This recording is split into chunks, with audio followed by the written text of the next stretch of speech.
ఈ దేశం ఉమ్మడి కుటుంబం. గదికి గదికి మధ్య గొడవలుంటాయి. ఈ ఇల్లు నాదంటే నాదని కొట్టుకుంటాం. కానీ ఎవడో వచ్చి నాదంటే ఎగరేసి నరుకుతాం.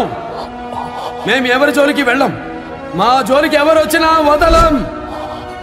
సరిహద్దుల దగ్గరే మీకో శ్మశానం నిర్మిస్తాం. మీ మొండాల మీద మా జెండాని ఎగరేస్తాం. ఇలా వాళ్ళ మొండాల మీద మన భారతీయ జెండాని ఎగరేస్తామని భయపడి ఈ పాకిలకి ఆర్మీ చీఫ్ అసీం మునీర్ గాడు భయపడి పారిపోయాడంట. అది కూడా జస్ట్ నిన్నే. సరిహద్దుల్లో యుద్ధ మేఘాలు కమ్ముకుంటున్న వేళ Pak army chief general Syed Asif Munir కనిపించడం లేదన్న వార్తలు పాకిస్తాన్ లో కలకలం రేపుతున్నాయి. జనరల్ గా పాకిస్తాన్ లో పిఎం ని ఒక పప్పు ముద్దలాగా ట్రీట్ చేసి పరిపాలన మొత్తం కూడా ఆర్మీ చీఫే చూసుకుంటాడు. ఏం చేయాలన్నా కానీ ఆర్మీ చీఫే. అలాంటోడే కంట్రీని విడిచి ఎవరికీ తెలియకుండా పారిపోయాడంటే ఏమనుకోవాలి?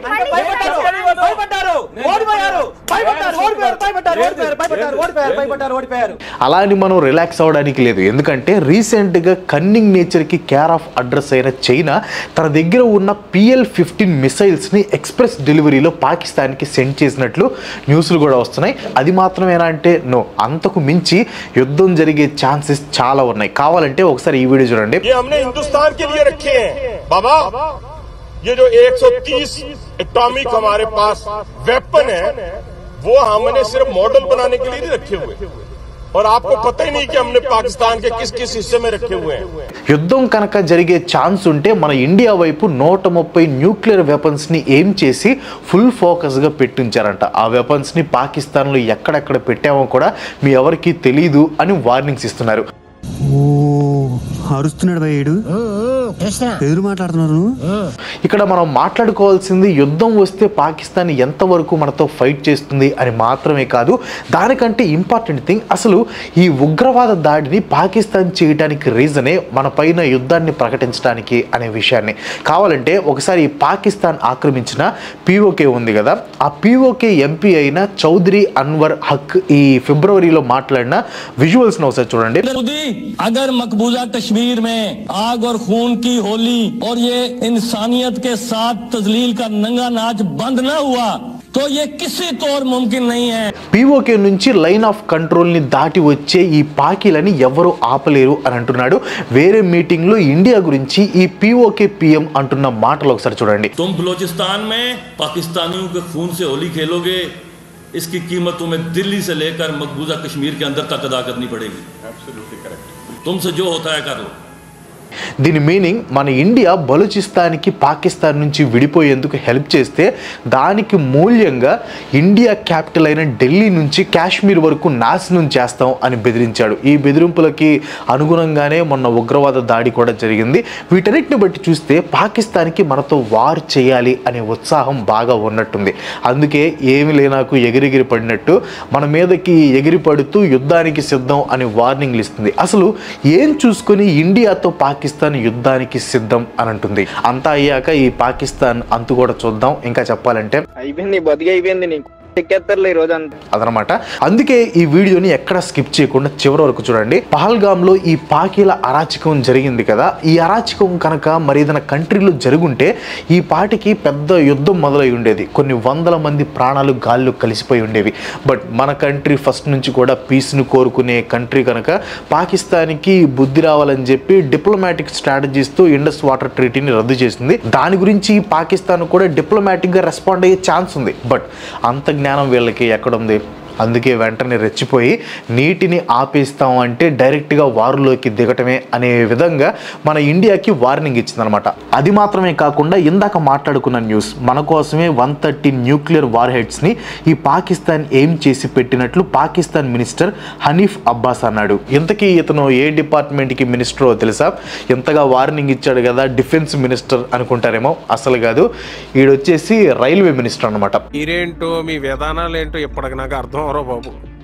వీడిచ్చిన వార్నింగ్కి మనం భయపడటం కాదు, రివర్స్లో పాకిస్తానే భయపడింది. ఒకసారి ఈ ఆర్టికల్ చూడండి. ఈ రైల్వే మినిస్టర్ ఇలా ఇండియాకి వార్నింగ్ ఇచ్చినందుకు పాకిస్తాన్ భయపడి పాకిస్తాన్ రైల్వే స్టేషన్స్ మొత్తాన్ని కూడా ఆర్మీ టేక్ ఓవర్ చేసుకుందంట. ప్రతి ట్రైన్ కూడా ఆర్మీ వాళ్ళు లేకుండా కదలకూడదు అని ఆర్డర్స్ పాస్ చేసిందంట. సేమ్ ఇదే భయం వీళ్ళకి బలూచిస్తాన్ వాళ్ళ నుంచి కూడా ఎదురైంది. ఇంతగా భయపడే కుక్కవి మొరగటం ఎందుకురా పాకి? జస్ట్ ఆస్కింగ్ అంతే. ఈ కుక్కకి ఒంటి నిండా భయం ఉన్నా కానీ మొరగటానికి రీజన్ ఏంటి తెలుసా?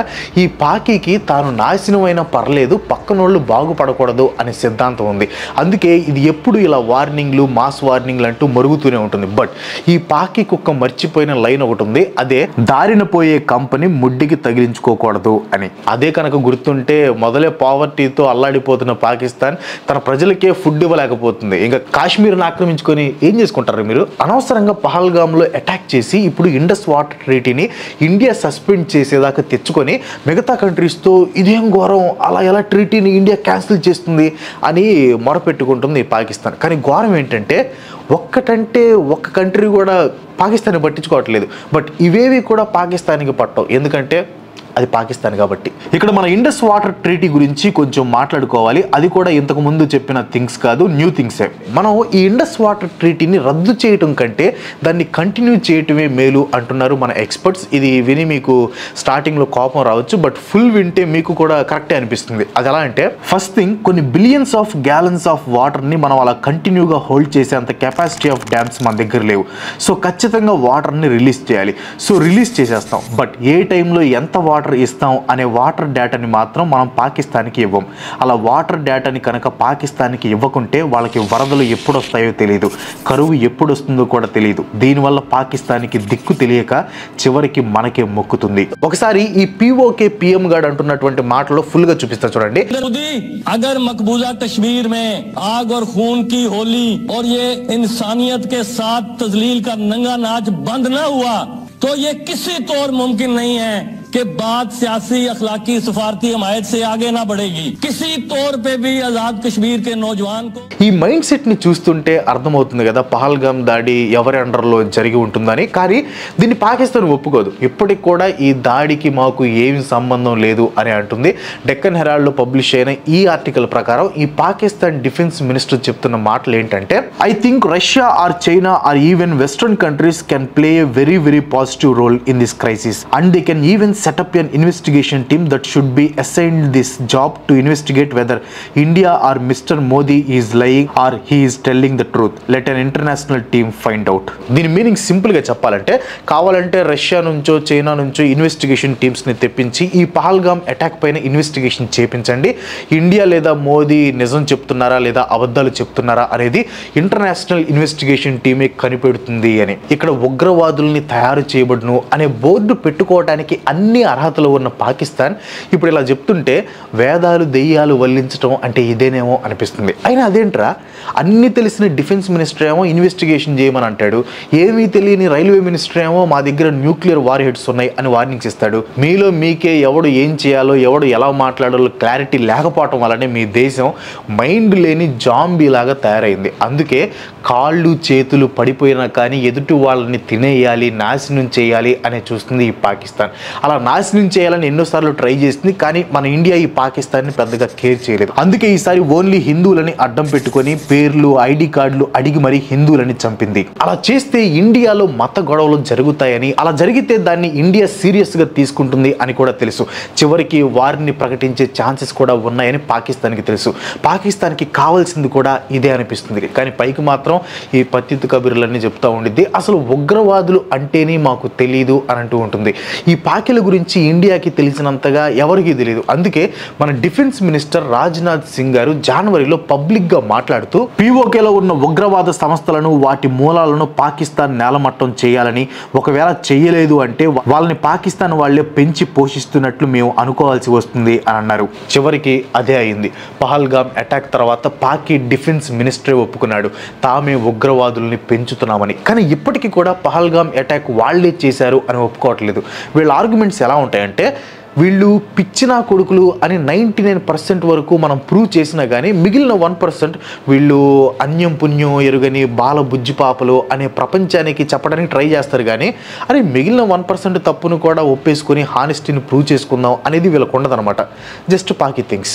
బట్ ఈ పాకీ థింగ్స్ వల్ల మనం కొంచెం జాగ్రత్త పడాల్సిన విషయం కూడా ఉంది. అదేంటంటే, ఇందాక చెప్పే కదా ఈ పిచ్చి పాక్గాళ్ళు ఒక జాంబీ లెక్క అని. సో తన సొంత దేశాన్ని, అందులోని ప్రజల్ని కేర్ చేయకుండా తాను తాను పెంచి పోషించిన ప్రతి ఉగ్రవాద సంస్థని కూడా మేల్కొలిపి ఏదైనా ఒక పెద్ద క్రేజీ థింగ్ని చేసే అవకాశం కూడా ఉంది. ఇది చెప్పడానికి రీజన్ ఏంటంటే అసీం మునీర్ తన ఫ్యామిలీని యూకేకి పంపించాడంట. అలానే పాకిస్తాన్ టాప్ జనరల్స్లో చాలామంది కూడా తమ ఫ్యామిలీస్ని వేరే కంట్రీస్కి పంపించేశారు అని కూడా న్యూస్లో వస్తున్నాయి. అంటే వీళ్ళు దేనికో తెగించి ఇలా ముందుగానే ఫ్యామిలీస్ని వేరే ప్లేసెస్కి సెండ్ చేసి అప్పుడు ఇండియాలో ఒక పెద్ద విధ్వంసం చేసి ఫైనల్గా వార్ జోన్లోకి ఎంటర్ అవ్వాలి అని అనుకుంటూ ఉన్నారు. బట్ మన దగ్గర 100 మంది నేరస్తులు బతికిపోయినా పర్లేదు, కానీ ఒక అమాయకుడి జీవితం కూడా చితికిపోకూడదు అనేది మన సిద్ధాంతం. ఒకవేళ ఈ పాకి నా కొడుకులు అలాంటి వైల్డ్ థింగ్స్ కనుక చేస్తే మన వాళ్ళు పాకిస్తాన్కి పిండం పెట్టడం గ్యారంటీ అనిపిస్తుంది.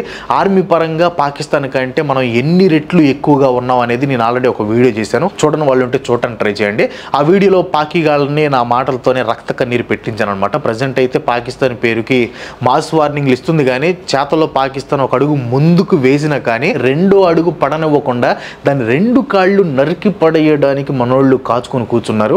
ఇప్పటికిప్పుడు పాకిస్తాన్ని మ్యాప్లో లేకుండా చేయాలి అని అనుకున్నా కానీ మనల్ని ఆపేవాడు ఎవడు లేడనమాట. ఎందుకంటే ఈ పాకిస్తాన్ వెళ్ళి అమెరికాకి విషయం చెప్తే ట్రంప్ మామ కూడా మీ గొడవలు మీరు తేల్చుకోండి, నన్ను ఎన్రోల్ చేయొద్దు అనేసాడు. ఇంకోవైపు చైనా పాకిస్తాన్కి మిసైల్స్ సెండ్ చేసినట్లు వార్తలు వినిపిస్తున్నాయి, కానీ పాకిస్తాన్ ఇండియా పైకి అటాక్ చేస్తే చైనాకి నష్టం. ఎందుకంటే అమెరికా చైనాపై టారిఫ్లు విపరీతంగా పెంచడంతో చైనా ఖచ్చితంగా తన ప్రోడక్ట్స్లో మేజర్ పర్సంటేజ్ని అమ్ముకోవడానికి ఇండియా పైన డిపెండ్ అవ్వాలి. సో పాకిస్తాన్ మన మీద అటాక్ చేయడంలో చైనా హెల్ప్ కనుక ఉంటే మన వాళ్ళు చైనా ప్రోడక్ట్స్ని లోపలికి కూడా రానివ్వరు. అది చైనాకి చాలా అంటే చాలా నష్టం. బట్ చైనాకి నష్టం ఉన్నా కానీ పాకిస్తాన్కి మిసైల్స్ ఎందుకు సెండ్ చేస్తుంది అనే క్వశ్చన్కి ఆన్సర్ తెలుసుకోవాలంటే కింద కామెంట్ చేయండి. నెక్స్ట్ వీడియోలో Pakistan to India via China topic గురించి ఫుల్ వీడియో చేస్తాను. ఇంకా ఫైనల్గా ఈ పాకిస్తాన్ వార్నింగ్స్ గురించి నాకు అనిపించింది ఏంటంటే, ఫస్ట్ థింగ్, మొరిగే కుక్క కరవదు. బట్ ఈ పాకి ఒక పిచ్చు కుక్క కనుక ఒకవేళ కరవాలని వచ్చింది అనుకో, మనం కొట్టే దెబ్బలు చూసి ఈ ప్రపంచం నెక్స్ట్ నుంచి కుక్కను కొట్టినట్టు కొట్టారా అని అనరు, ఇండియా పాకిని కొట్టినట్టు కొట్టారా అని అంటారు. అలా అందరూ అనుకునేలా మన రెస్పాన్స్ ఉండాలి అని అనుకునే వాళ్ళు కింద కామెంట్స్లో జై హింద్ అని కామెంట్ చేయండి. జై హింద్, జై భారత్. That's today. ఈ వీడియో మీకు ఇంట్రెస్ట్గా అనిపిస్తే ఒక లైక్ కొట్టి మీ ఫ్రెండ్స్ అండ్ ఫ్యామిలీకి షేర్ చేయండి. ఇలాంటి వీడియోస్ చెప్పి నాకు సపోర్ట్ చేయాలనుకుంటే వెంటనే మన ఛానల్కి సబ్స్క్రైబ్ చేసుకోండి. ఇంకో మంచి ఎపిసోడ్తో మళ్ళీ కలుసుకుందాం. అందరికి సెలవు. Bye bye.